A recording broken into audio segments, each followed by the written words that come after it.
कैसे हो सभी लोग। स्वागत है आपका मेरे YouTube channel concept of maths by SP sir. इस वीडियो में मैं लेकर आया हूं एक और यूजफुल एंड इंपॉर्टेंट कॉन्सेप्ट जो आपकी कैलकुलेशन के लिए काफी इंपॉर्टेंट स्टेप होता है। कॉन्सेप्ट क्या है बेटा, यहां पर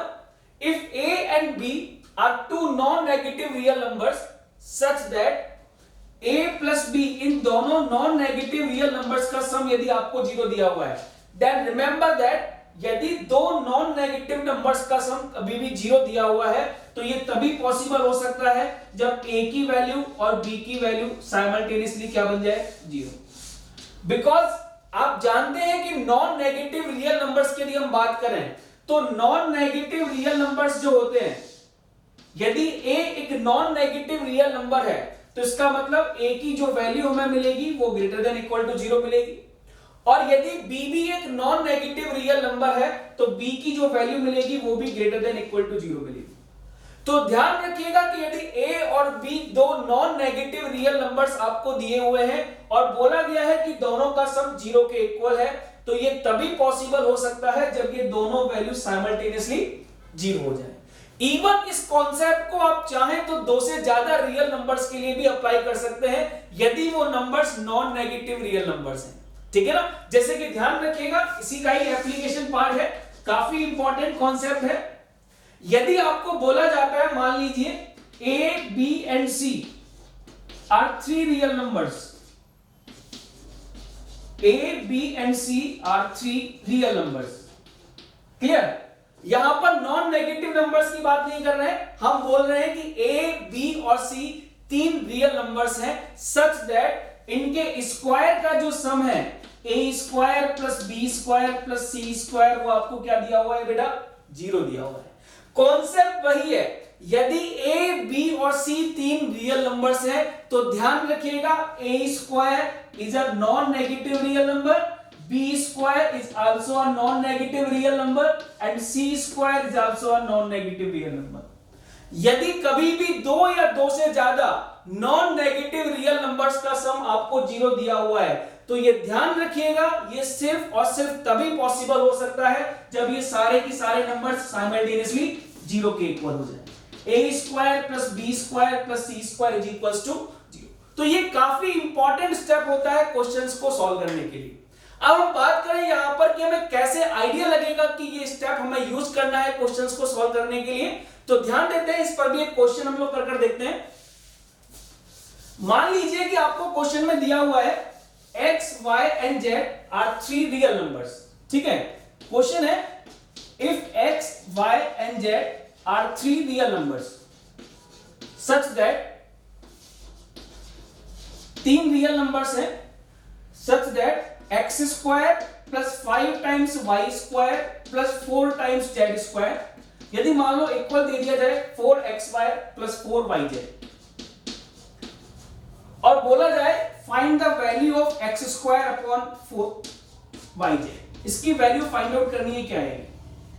तो ध्यान दो कॉन्सेप्ट क्या है क्वेश्चन के अंदर, यहां पर x y और z तीन रियल नंबर्स आपको दिए हुए हैं such that x square plus 5y square plus 4z square की वैल्यू क्या दे रखी है, 4xy प्लस 4yz के बराबर दे रखी है और पूछा गया है कि x स्क्वायर अपॉन yz की वैल्यू क्या है। तो ध्यान दो यहां पर बेटा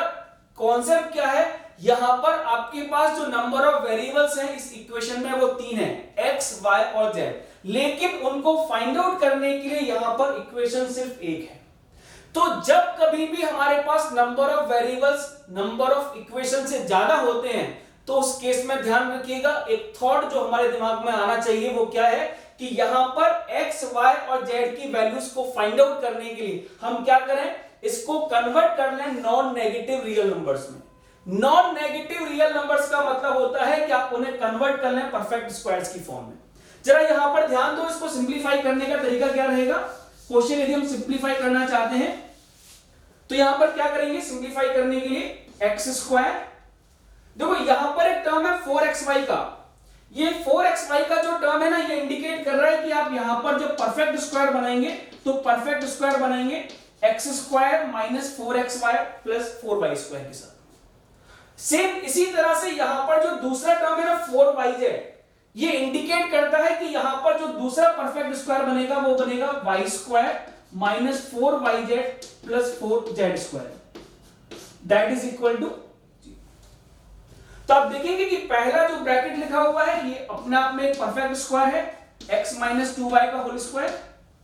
और जो दूसरा ब्रैकेट लिखा हुआ है ये भी एक परफेक्ट स्क्वायर है that is y minus 2z का whole square this is equal to.